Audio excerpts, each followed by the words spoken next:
Hello everyone. आज हम हिंदी का सिलेबस डिस्कस कर रहे हैं जो आरएमएस में 9th क्लास में 20 नंबर का आएगा और सैनिक में 6th क्लास में 50 नंबर की हिंदी आएगी।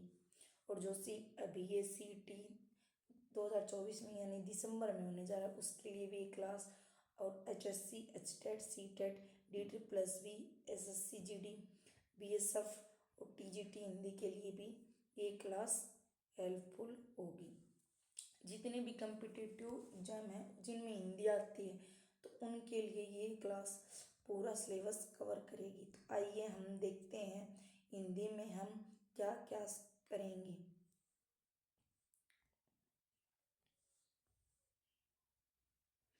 तो सबसे पहले हम हिंदी में हिंदी भाषा के बारे में पढ़ेंगे कि कौन कौन से आर्टिकल में आती है, कौन कौन कब कब इसमें कितनी भाषा ऐड हुई और इनमें क्या क्या इनकी लिपि वगैरह के बारे में पढ़ेंगे। फिर उसके बाद क्या है वर्णमाला, इसमें स्वर व्यंजन आयोग और इनके बारे में पढ़ेंगे। फिर इसके बाद पढ़ेंगे संज्ञा और फिर सर्वनाम। फिर उसके बाद पढ़ेंगे हम विशेषण, फिर लिंग, उसके बाद वचन, उसके बाद कारक और फिर उपसर्ग।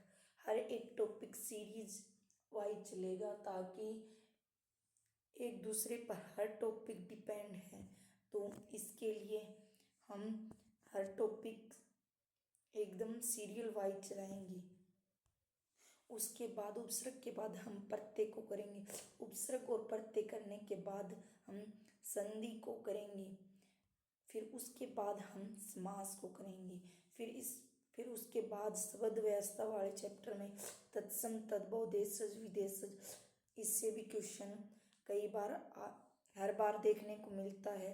और इसमें रूढ़, योगरूढ़ और यौगिक शब्द को भी देखेंगे। उसके बाद क्रिया को और फिर क्रिया विशेषण, फिर काल और फिर वाक्य के आधार पर अर्थ के कितने भेद हैं वो भी हम देखेंगे। उसके बाद करेंगे हम वाच्य और फिर अलंकार। फिर उसके बाद हम विराम चिन्ह को करेंगे। तो जो भी बेसिक टॉपिक थे वो यहाँ से 20 तक हो जाएंगे। फिर उसके बाद जो भी ये आते हैं वो कैब का सेक्शन कह सकते हैं हम इन्हें, तो इसको सबसे लास्ट में देखेंगे। सबसे पहले देखेंगे इसमें पर्यायवाची शब्द, फिर उसके बाद विलोम शब्द यानी अपोजिट वर्ड, फिर वाक्यांश के लिए एक शब्द यानी वन वर्ड सब्स्टिट्यूशन, फिर अनेकार्थी शब्द, फिर सुवृत्ति सम भिन्नार्थक शब्द, जैसे जो युगम में शब्द आते हैं उनके बारे में देखेंगे। फिर उसके बाद ये सभी टॉपिक करने के बाद वर्तनी को करने का फायदा है यानी वर्तनी शुद्ध अशुद्ध को देखें। फिर सबसे लास्ट में देखेंगे मुहावरे व लोकोक्तियाँ। और फिर गद्यांश को भी एक